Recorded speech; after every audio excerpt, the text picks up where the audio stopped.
Fabián De Vita, soy licenciado en Química de la Universidad de Buenos Aires y actualmente estoy trabajando en la Fundación Argentina de Nanotecnología en el laboratorio NanoFab, en el cual hacemos distintos desarrollos junto a empresas, emprendedores y diversas instituciones científicas de la región. Para comentarles más o menos o presentarles, les voy a mostrar. Esta es nuestra institución en la cual trabajamos día a día. En la fundación se tiene como objetivo potenciar y incentivar determinados proyectos y emprendimientos nanotecnológicos y su vinculación con los distintos actores dentro del país, además de la difusión de los mismos en distintos sectores de la sociedad argentina, con la finalidad de generar un entorno propicio para el desarrollo de la nanotecnología en el país. Quería más o menos mostrarles la institución en la cual trabajamos día a día. En la charla de hoy iba a hablarles sobre compuestos nanoestructurados o nanocompuestos producidos mediante extrusión. Vamos a hablar un poco, una pequeña introducción a la extrusión, al proceso de extrusión, y comentarles algunos de los desarrollos que realizamos en la Fundación junto a distintas instituciones. Antes de continuar, quería hacerles una breve introducción al proceso de extrusión. En la Fundación contamos con este equipo, que es una extrusora a doble tornillo. Este equipo cuenta con un doble tornillo que al momento de rotar tiene 8 regiones de temperaturas. Uno ingresa el material y esa temperatura permite la producción de materiales plásticos aditivados con nanopartículas o nanocompuestos. La ventaja de este equipamiento que tenemos en la Fundación es su tamaño.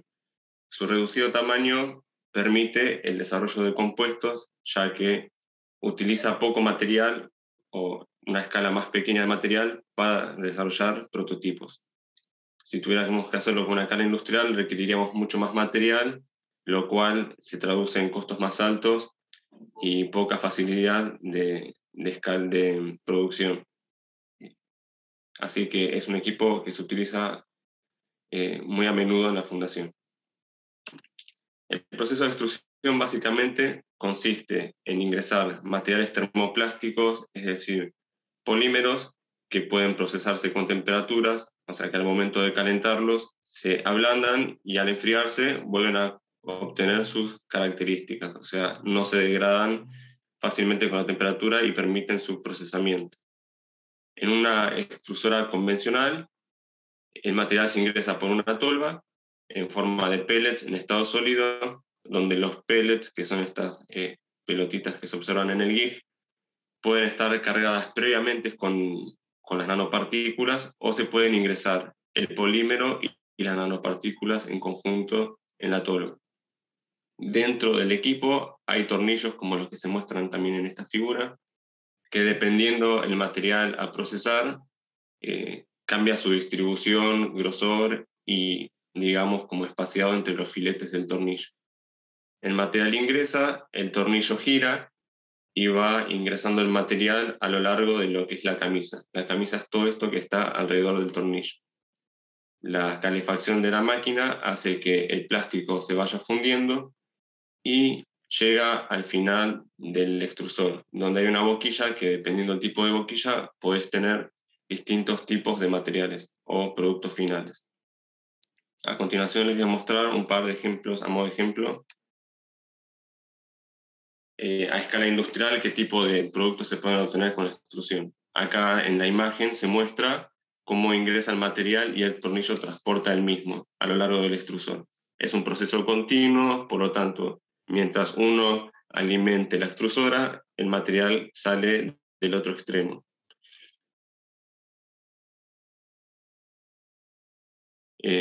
En este caso, hay una boquilla, puede ser la extrusión de láminas, cambiando la boquilla por una boquilla capaz de extrudar láminas.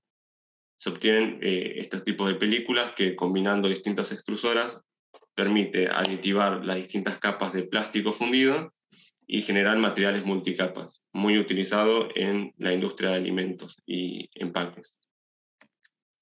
También al final de la extrusora se puede conectar una boquilla a la cual se le puede inyectar aire y generar películas sopladas. Estas películas sopladas pueden utilizarse para generar bolsas, empaques, o incluso esta película soplada puede ser aplastada por dos moldes y generar distintos tipos de recipientes como envases plásticos, bidones y demás. Hasta ahora, o sea, en estos minutos de charla no hablé nunca todavía de nanotecnología. Entonces, mi idea era primero contarles más o menos del proceso y ahora decir dónde se aplica la nanotecnología. Con el correr del avance de la nanotecnología se encontraron partículas o materiales que por su escala nano permiten incorporarse en procesos industriales, brindándole esas características especiales que brinda la escala nano a los materiales finales, o sea, para mejorar algunas de sus propiedades. Y en la siguiente lista les voy a comentar más o menos qué tipo de aplicaciones se pueden dar con la nanotecnología en los distintos plásticos. Una de ellas es el drug delivery. Hay nanopartículas o nanocompuestos mesoporosos que permiten la carga de distintos fármacos y su liberación controlada y generación de dispositivos que liberen fármacos o sustancias que actúen contra distintas enfermedades de forma localizada y más efectiva. Empaques seguros. También en la industria se utiliza la nanotecnología para modificar plásticos o materiales multicapa, como los que mencioné previamente, aplicando nanotecnología. Esto hace que el material que se produce tenga una protección contra microorganismos, o sea, que evite la formación de biofilms, de microorganismos o de agentes patógenos que pueden ser perjudiciales para el alimento.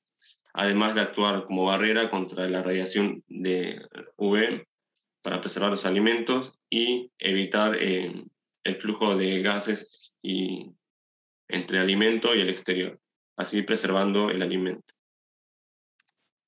Otra aplicación de la que vamos a ampliar también más adelante es la producción de nanorefuerzos. Generalmente este tipo de materiales se cargan con nanopartículas, como pueden ser nanofibras, nanotubos, con la finalidad de hacer más resistente el material, en algunos casos más flexibles y que soporten golpes, como en el caso de esta raqueta, y también hacerlos más livianos. Otra aplicación de la nanotecnología en plásticos es la generación de materiales seguros, por ejemplo, materiales retardantes a la llama. Esto aumenta la seguridad y generalmente se utilizan, por ejemplo, nanopartículas de arcilla mezcladas con plásticos en la generación de materiales retardantes de llama. La nanoarcilla hace que cuando se intenta incendiar el material, genera una capa protectora en la superficie que carboniza y evita el intercambio térmico, evitando la producción de llama. Por otro lado, hay materiales nanoestructurados, por ejemplo, nanotubos de carbono, que según su estructura tienen orbitales donde los electrones pueden moverse libremente, generando así materiales altamente conductivos. Estos materiales altamente conductivos se están añadiendo en distintos materiales para favorecer la conductividad o incrementarla. Y otro de los casos que vamos a hablar en la presentación es cómo la nanotecnología mejora la compatibilidad e integración de biomateriales para, por ejemplo, producción de prótesis y evitar que el cuerpo y el organismo las rechacen o no sean asimiladas, y además que favorezcan en la generación de tejido. El primero de los casos que quiero comentarles que se realizó en la Fundación es el desarrollo de filamentos de PCL cargados con nanohidroxiapatita. En la imagen se muestra la estructura química de la hidroxiapatita, que es un fosfato cálcico, que es uno de los principales componentes de los huesos. Si vemos la composición del hueso, desde lo más macro que está a la derecha, que es el hueso entero, hacia lo más micro nano que se encuentra al lado izquierdo, vemos que los principales componentes del hueso son el colágeno, que en conjunto de moléculas forman las fibras de colágeno, y la hidroxiapatita, que es la parte inorgánica. La parte inorgánica mayoritaria es la hidroxiapatita en forma de nanocristales, que le da al hueso, le confiere esa propiedad rígida y esas propiedades mecánicas al hueso. El objetivo de nuestro trabajo en la fundación fue combinar un polímero, una matriz de policaprolactona, que está acá abajo, o sea que es el polímero que se genera con la unidad de la caprolactona, combinarla con la hidroxiapatita en distintas proporciones, ingresarla a la extrusora y obtener filamentos para una posterior impresión 3D. En la imagen se muestran los pellets, estos son pellets que son como unas pastillitas de polímero, que es el polímero crudo, y además adiciona la hidroxiapatita. Con estos filamentos, y gracias a la impresión 3D, fue posible imprimir scaffolds.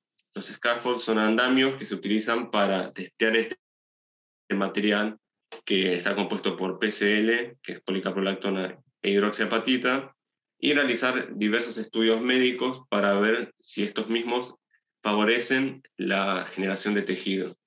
La hidroxiapatita, al ser uno de los principales componentes de los huesos, favorece a la generación de osteocitos. Esto es decir, estos tipos de andamios que se imprimieron por 3D pueden implantarse y la hidroxiapatita, al generar los osteocitos, permite la regeneración ósea. O sea que uno podría pensar en fabricar una prótesis con este material, insertarla en el organismo, y como el material que carga la hidroxiapatita es biodegradable, con los fluidos biológicos ese material se va degradando y a su vez actúa regenerando el hueso, porque la hidroxiapatita regenera parte del hueso.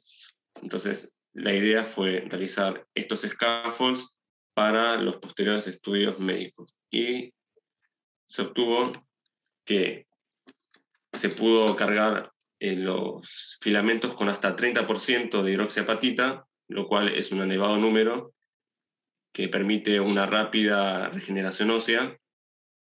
Se mostró mediante los ensayos de crecimiento celular que la hidroxiapatita embebida en la PCl formaba nuevos tejidos óseos y aumentaba la diferenciación y la tasa de proliferación de las células óseas, o sea que cumplían con la función que se esperaba. Además, se pudo verificar que variando la composición del polímero matriz que carga la hidroxiapatita y reemplazándolo con algún otro polímero biodegradable como el poliláctico, que es el PLA, se puede modificar la tasa de biodegradabilidad del material. O sea que dependiendo de la prótesis que uno quiera regenerar o del uso, puede agrandarse o achicarse ese periodo de degradabilidad modificando la matriz. Otro de los casos que se realizó en la fundación es el refuerzo de filamentos de ABS con nanotubos de carbono. Antes de seguir, quería comentarles qué es un nanotubo de carbono. Se puede pensar al nanotubo de carbono como una de las formas alotrópicas del carbón, que se puede pensar como una lámina de grafito que se plega sobre sí misma para formar un tubo. Este tubo puede ser de una sola pared, como se dice acá, single wall nanotube, o puede interpenetrarse entre sí para formar nanotubos multipared. Actualmente tiene bastantes aplicaciones de nanotubos debido a sus características. Acá hay una micrografía, una imagen SEM de un conjunto de nanotubos de carbono.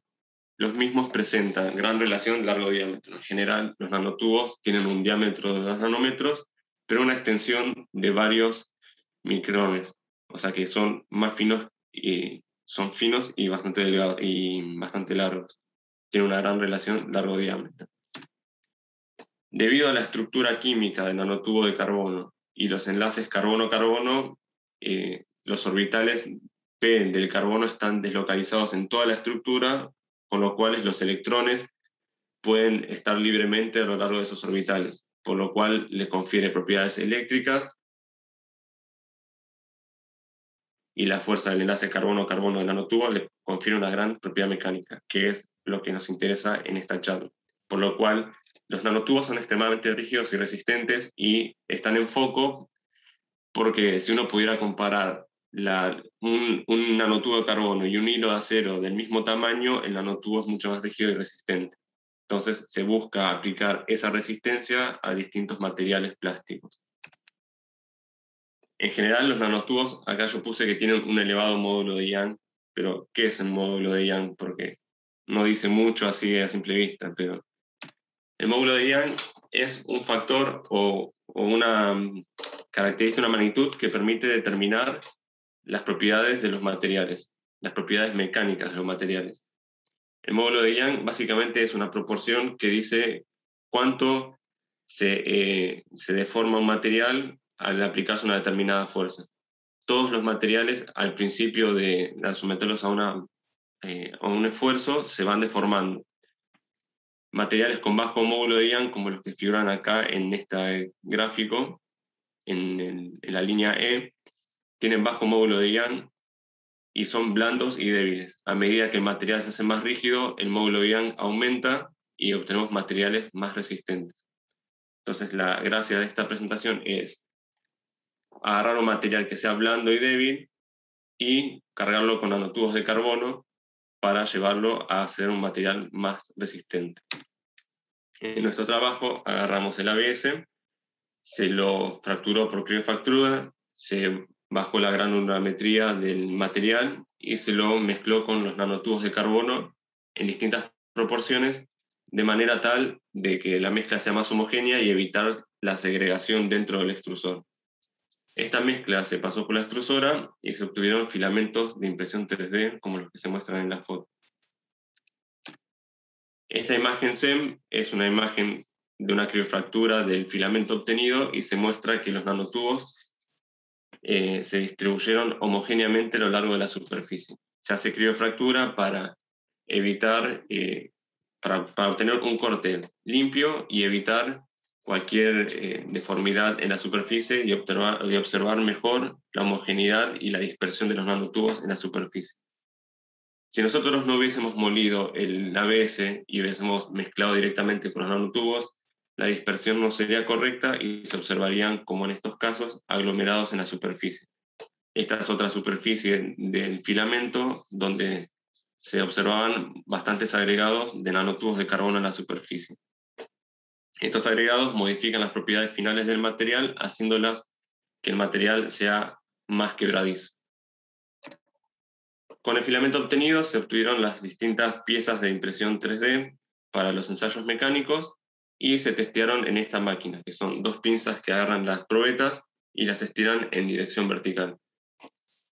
Y este es un gráfico de las propiedades mecánicas que se obtuvieron del material. A medida que se iba aumentando la carga de nanotubo, se aumentó hasta en un 20% el módulo de Young y la fuerza final que podía resistir el material. O sea que se demostró que aumentando la carga de nanotubos se podía reforzar el material, con lo cual abre una ventana a la utilización de este tipo de nanotubos para la aplicación en la mejora de materiales plásticos. Y por último, uno de los ejemplos que quería comentarles es el de PCL con SBA15, que es una partícula mesoporosa, que son poros de tamaño nanométricos ordenados y distribuidos homogéneamente, que pueden ser utilizados con distintas aplicaciones. Generalmente se usa mucho, como había mencionado previamente, como drug delivery o envío de drogas. Sus poros nanométricos permiten que ingresen nanopartículas o pequeñas moléculas y se liberen de forma controlada. Entonces uno podría utilizarlo en distintas terapias médicas. También tiene otras aplicaciones como biocatálisis y funcionalización para detección enzimática. En este trabajo lo que hicimos fue cargar el material PCL con SBA15 y extrudarlo para obtener filamentos que estén cargados con SBA15 y luego imprimirlos con un equipo de impresión 3D. La SBA15 se utilizó en nuestro caso para el transporte de una molécula lábil que es el azul de metileno. Se quería verificar que una vez cargada la molécula azul de metileno en la partícula de SBA15 metida en los nanoporos, resistía todo ese proceso de extrusión térmico y mecánico. Entonces se vio que el polímero PCl cargado con el azul de metileno y SB15, al final de la extrusión mantuvo su color y propiedades, mientras que cargando el colorante directamente con la matriz polimérica y procesándolo por extrusión, el material se degradaba y se decoloraba. Entonces esto demuestra que utilizar la SB15 como medio de carga para materiales lábiles a la temperatura permite esa aplicación para la generación de distintos dispositivos con distintas funcionalidades. O sea, esas moléculas lábiles resisten el procesamiento y permiten una impresión 3D de dispositivos de liberación de fármacos o transporte de moléculas lábiles. Así que estas experiencias que realizamos en el laboratorio muestran que la nanotecnología se puede aplicar para la modificación de distintos componentes plásticos y su uso en distintas áreas de la tecnología.